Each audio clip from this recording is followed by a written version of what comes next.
She stared at the water pooling beneath her kitchen sink and felt her chest tighten. This could not be happening. Not now. Not 3 days before her sister's wedding. She dropped to her knees and opened the cabinet door.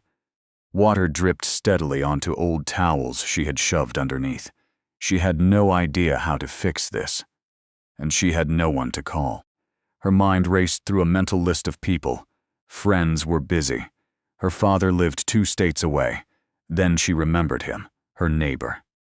The quiet single dad who lived 2 doors down. She had seen him fixing things around his house before. He was always working. Always alone except for his little daughter. She barely knew him, but she was desperate. She grabbed her phone and texted him before she could overthink it. "Hey, my sink is broken.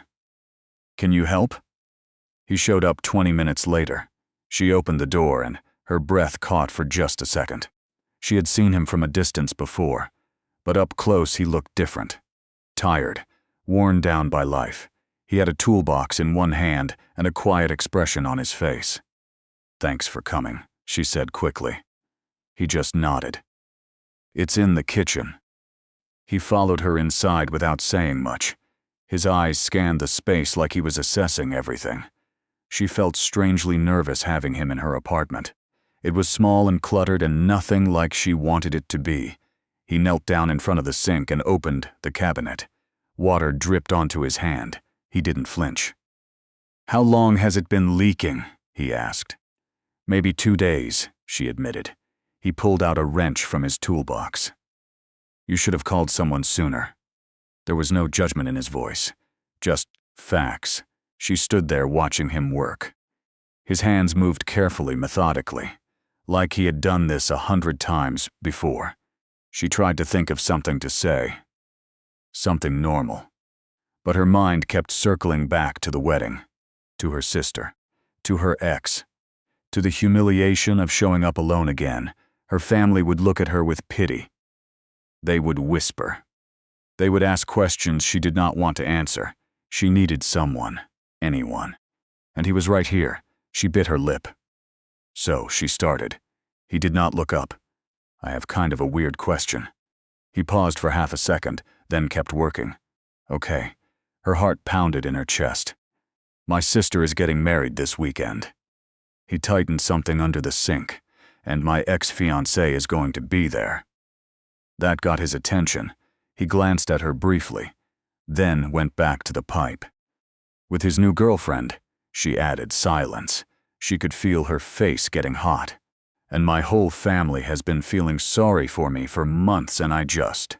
She stopped. He was still not looking at her. "I need a date," she said quickly. "A fake date, just for one night." Now he stopped. He sat back on his heels and looked up at her. His expression was unreadable. "You want me to go to a wedding with you?" he said slowly. "As your fake boyfriend." She nodded, her hands twisted together.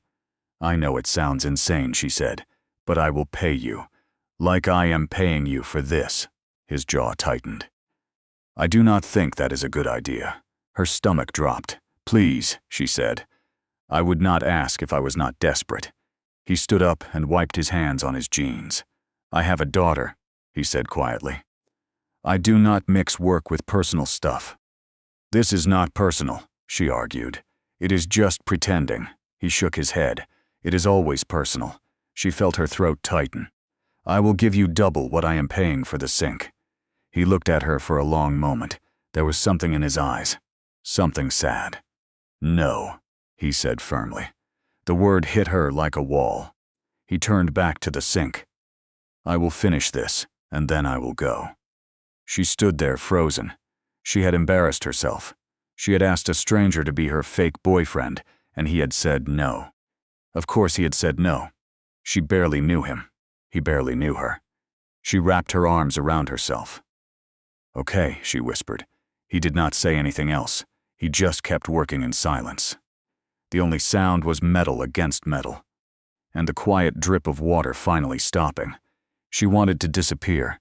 If you have ever felt too embarrassed to ask for help, hit that like button. You are not alone. He finished the job 10 minutes later. He packed up his tools without looking at her. She paid him in cash. Their hands did not touch. "Thank you," she said softly. He nodded once. Then he left. And she stood in her kitchen feeling more alone than before. She could not let it go. That night she lay in bed staring at the ceiling. His face kept appearing in her mind.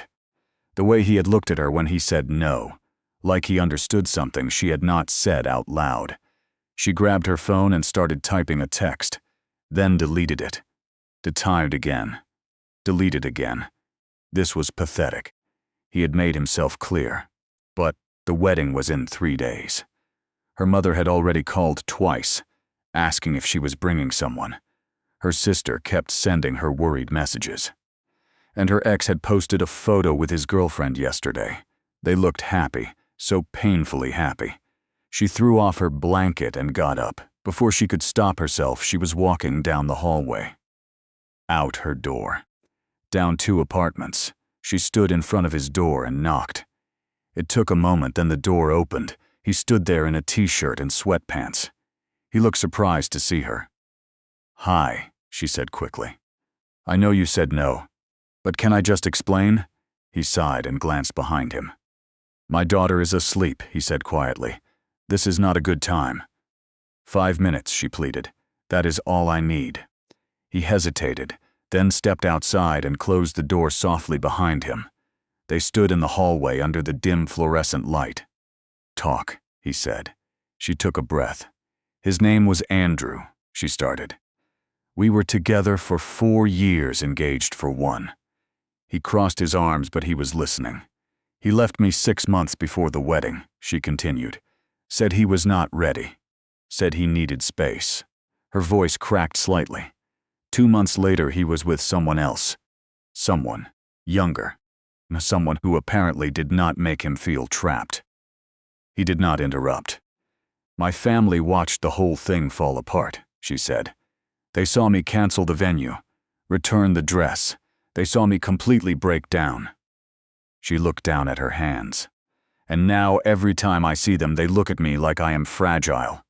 Like I am something broken they have to tiptoe around. I am so tired of being pitied." He was quiet for a moment. "So you want to show up with a fake boyfriend to prove what exactly?" he asked. "That you are over him? That you have moved on?" She flinched. "Maybe," she admitted. "Or maybe I just want one night where people do not look at me like that." He rubbed the back of his neck.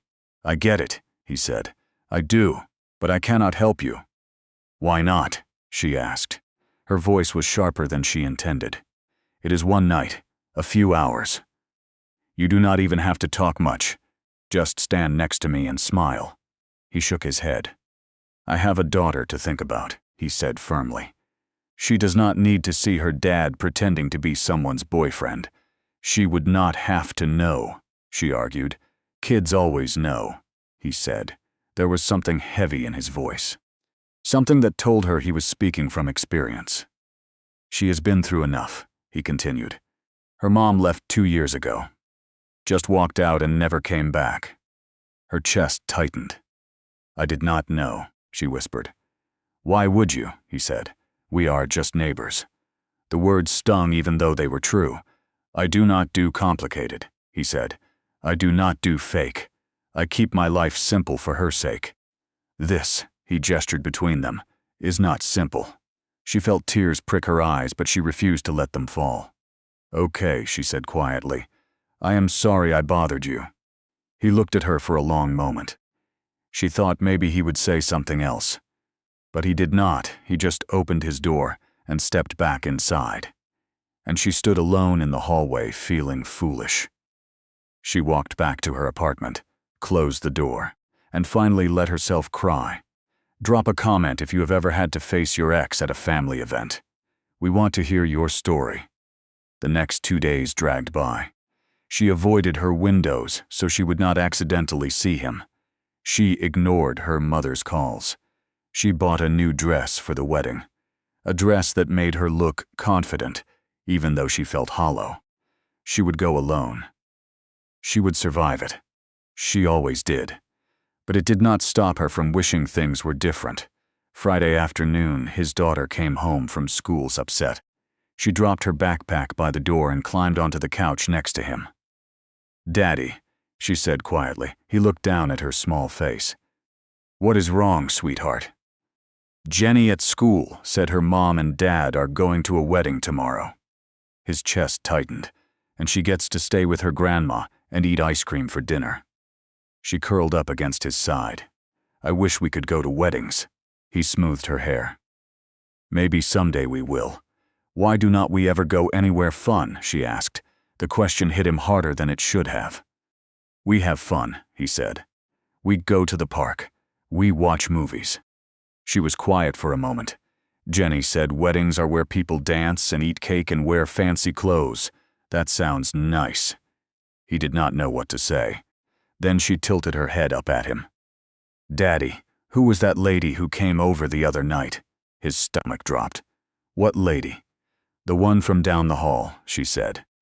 "I heard you talking in the hallway when I got up to get water." She sounded sad. He closed his eyes. "She is just a neighbor, sweetheart." "Why was she sad?" his daughter asked. "She needed help with something." "Did you help her?" He hesitated. "I helped fix her sink, but not the other thing. She was too smart for her own good." "The other thing was complicated," he said carefully, "but she asked nicely," his daughter said. "I heard her say please. You always tell me to help people when they ask nicely." The words cut deep. She was right. He did tell her that. He taught her to be kind, to help others.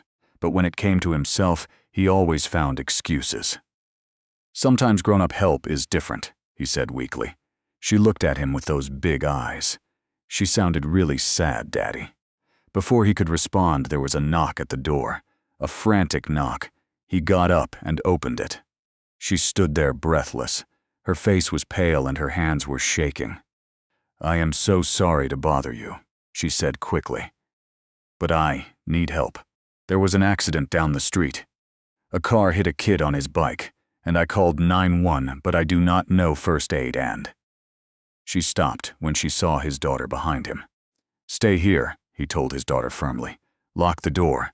Do not open it for anyone." He grabbed his keys and followed her outside. They ran down the street together. A small crowd had gathered around a boy who could not be more than 10. He was conscious but crying. His bike was twisted metal. She knelt beside the boy while he checked for injuries. "What is your name?" she asked gently. "Tyler," the boy sobbed. "Okay, Tyler, my friend here knows about this stuff. He is going to take good care of you until the ambulance comes." She held the boy's hand while he stabilized a possible broken arm. She talked to Tyler about school and video games. Kept him calm. Kept him distracted. When the paramedics arrived, she stayed until Tyler's parents got there. She hugged the boy's mother, promised to check on them tomorrow. Only then did she step back. Her hands were still shaking. They walked back in silence. "Thank you," she said when they reached their building. I did not know what to do. He looked at her, really looked at her. She had mascara smudged under her eyes. Her hair was messy. Her dress was wrinkled, but she had dropped everything to help a stranger. She had stayed until she knew he was safe. "You did good," he said quietly. She smiled sadly. "I should let you get back to your daughter." She started to walk away. "Wait," he called. She turned around. "The wedding," he said. "When does it start?" Her eyes widened. "Tomorrow at 6. He nodded slowly. "I will pick you up at 5:30. "What?" she breathed. "One night," he said. "Just pretending. Nothing more. If this story is pulling at your heartstrings, make sure to subscribe. You won't want to miss what happens next." Tears filled her eyes. "Thank you," she whispered. He nodded and walked toward his apartment. His daughter was waiting by the door. "Is the boy okay?" she asked. "He will be." "And did you help the nice lady?" He looked down at his daughter. "Yes," he said. "I think I did." Saturday evening, he stood outside her door in a dark suit. His hands felt sweaty. This was a mistake, but he had given his word. She opened the door and his breath stopped. She wore a deep blue dress that made her eyes shine. Her hair was pulled back softly. She looked beautiful and terrified. "Ready?" he asked quietly. She nodded and grabbed her purse. "Are you sure about this?" she whispered. "We can still call it off." "I gave you my word," he said. They drove in nervous silence. The wedding venue was elegant. String lights hung from trees, white flowers everywhere. People in expensive clothes laughing and talking. She took a shaky breath. "Okay," she said. "My sister is the bride. My parents will be at table 4. And Andrew, my ex, I do not know where he is sitting." He reached over and took her hand. "Hey," he said gently, "look at me." She turned. "We have got this. Just follow my lead." Her shoulders relaxed slightly. "What if people ask questions?" "Then I will answer them," he said. "Trust me." They walked in together, his hand on the small of her back. Immediately heads turned. She felt people staring, whispering. "Breathe," he murmured in her ear. His voice sent shivers down her spine. "You look incredible. Everyone is looking because they are jealous." She almost believed him. Her sister spotted them first. "Oh my God," she squealed. "You brought someone." She rushed over in her wedding dress. "I am Sarah," she said to him, "the bride." "And you are?" "Marcus," he said smoothly. "Congratulations on your wedding." Sarah beamed. "How long have you two been together?" The question hung in the air. "A few months," he said easily. "We have been taking it slow. Because of my daughter." Sarah's expression softened. "You have a daughter?" 8 years old, he said. "She is amazing." The way he talked about his daughter made her chest tight. There was so much love in his voice. "That is wonderful," Sarah said. "I cannot wait to meet her." Before anyone could respond, Sarah was pulled away by someone else. They moved through the crowd. He introduced himself to her parents, shook hands with her father, complimented her mother's dress. He was charming. Natural, like this was real. She watched him and felt something dangerous bloom in her chest. Then she saw Andrew across the room. He was at the bar with a blonde woman, young, pretty. Everything she was not, her whole body tensed. Marcus felt the change immediately.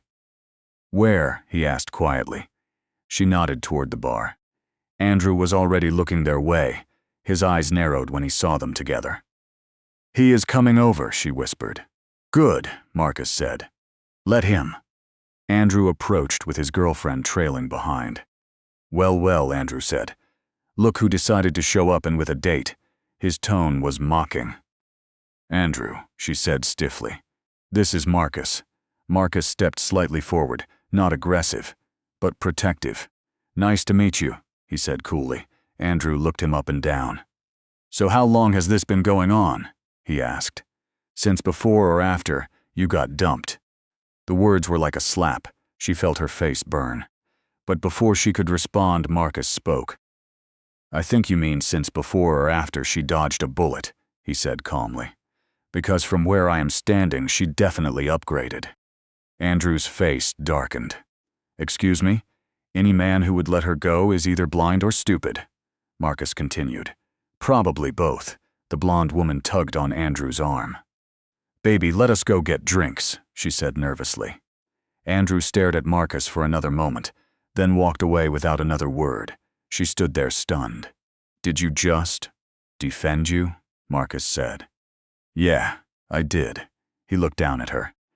"No one talks to you like that, fake boyfriend or not." Her heart hammered in her chest. This was supposed to be pretend. But the way he looked at her felt real. The way he touched her felt real. Hit that like button if you have ever wanted someone to defend you like this. They found their table. He pulled out her chair, whispered jokes during the speeches that made her laugh. When the dancing started, he took her hand. "I should probably mention," he said, "I do not really dance." "Neither do I," she admitted. "Perfect." They swayed together slowly, his hand on her waist. Her head against his shoulder, she could smell his cologne, feel his heartbeat. This was dangerous. She was falling. And he was going to break her heart, because none of this was real. no matter how much it felt like it was. They stayed on the dance floor through 3 songs. Her head fit perfectly against his shoulder. His hand felt warm and steady on her back. She had almost forgotten this was pretend, until her mother appeared beside them. "Mind if I steal her for a moment?" her mother asked. Marcus nodded and stepped back. Her mother pulled her toward the ladies' room. "Honey," her mother said once they were alone, "he seems wonderful, but I need to ask you something." Her stomach dropped. "What?" "Sarah told me he has an 8-year-old daughter." "Yes." "And you have been together for months?" "That is what we said." Her mother frowned. "Then why have we never heard about him before tonight? You call me twice a week. You tell me everything. And you have never once mentioned Marcus or his daughter." The question hung in the air like a trap. She could feel her face getting hot. "We were taking things slow," she said weakly. "Slow enough that you never mentioned him to your family." Her mother's voice was gentle but persistent. "Sweetheart, is this real?" The words hit her like a punch. "What do you mean? I mean, are you actually dating this man, or did you hire him for tonight?" Tears pricked her eyes. "Mom, because if you did, there is nothing wrong with that. I just want to make sure you are not setting yourself up to get hurt." She could not speak. Her throat felt closed. "Oh, honey," her mother said softly. "It is fake, is it not?" She nodded miserably. Her mother pulled her into a hug. "Why would you do this to yourself?" "I just wanted one night," she whispered. "One night where people did not look at me like I was broken." "You are not broken," her mother said firmly. "You are healing. There is a difference." They stood there in the bathroom, her mother stroking her hair, like she was a child again. "Does he know how you feel about him?" her mother asked quietly. The question made her freeze. "What do you mean?" "The way you look at him," her mother said. "The way you lean into him when he talks. The way your whole face lights up when he smiles. This might have started fake, but it is not fake for you anymore." "Is it?" She could not deny it. She was falling for him, had been falling since the moment he defended her against Andrew, maybe even before that. "He made it clear this was just pretend," she said. "Men say a lot of things," her mother replied. "What matters is how they act, and that man has not taken his eyes off you all night." They walked back to the reception together. Marcus was at their table talking to her father. He looked up when he saw them coming. Something in her expression made him stand. "Everything okay?" he asked. She nodded but could not meet his eyes. Her mother squeezed her hand and walked away. "What happened?" he asked quietly. "Nothing," she lied. "We should probably go. It is getting late." But he did not move. He studied her face. "Tell me what happened." The concern in his voice almost broke her. "My mom knows," she said quietly. "Knows what?" "That this is fake." His jaw tightened. "What did you tell her?" "The truth." He ran a hand through his hair. "This was a bad idea. I told you this was a bad idea." The words stung. "You are right," she said. "This was stupid. I was stupid." Something flickered across his face. "That is not what I meant." "Yes, it was," she said. Her voice was getting louder. "And you were right. This is too complicated, too messy, too real." The last word came out like a confession. He stared at her. "What are you saying?" "Comment below if you have ever caught feelings for someone who was supposed to be pretend." "We see you." "I am saying I made a mistake," she said. "I thought I could pretend, but I cannot, because this does not feel fake to me anymore." His face went white. "We agreed. I know what we agreed," she said. "But feelings do not follow agreements." He took a step back. "I cannot do this. I have a daughter. I cannot get involved with someone who—" "Who what?" she asked. "Who has feelings? Who wants something real?" He looked around the room, at all the happy couples, at all the people celebrating love. "I should not have come," he said quietly. "This was a mistake."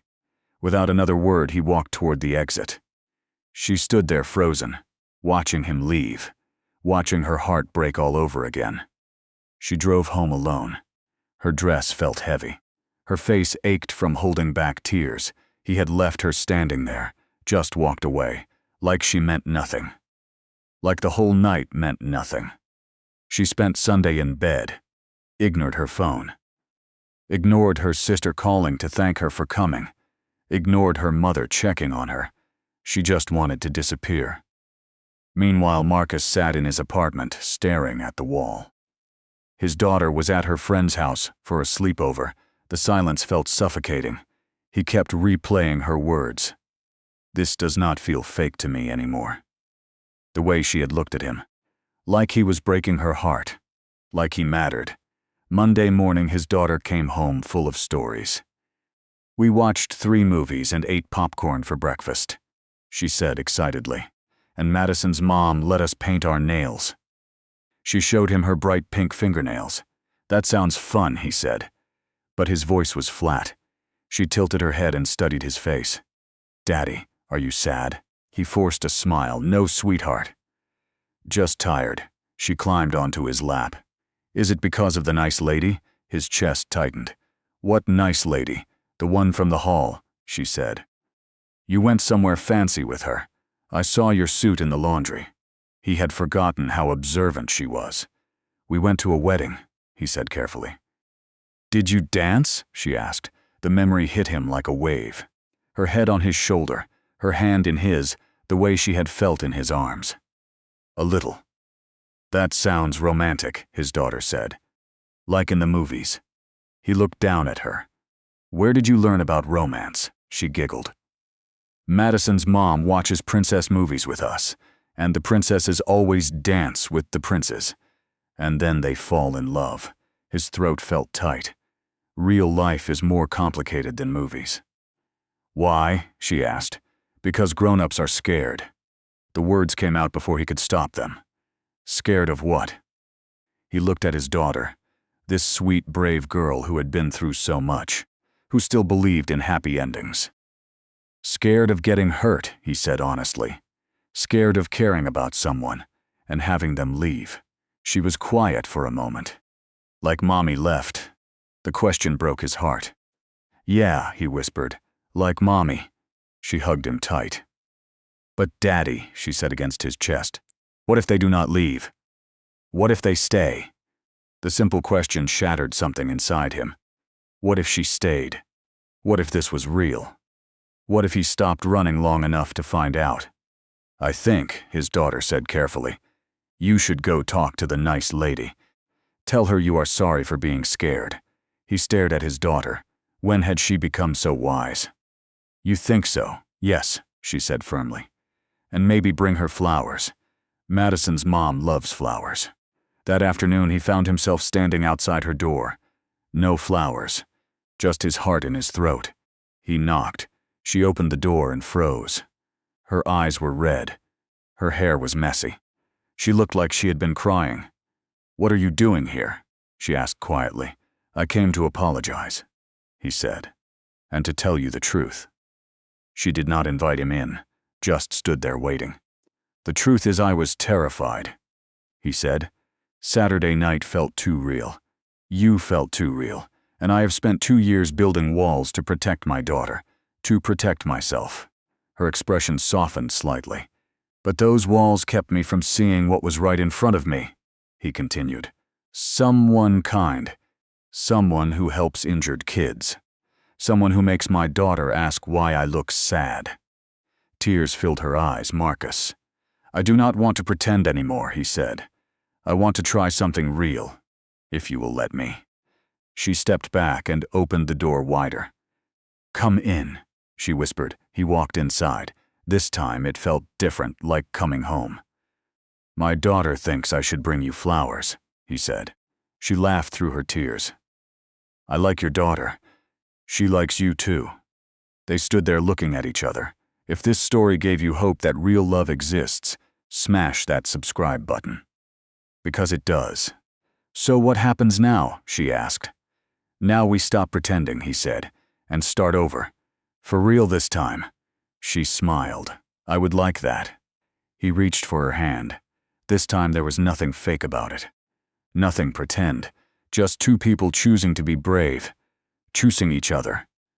And maybe that was the most real thing of all.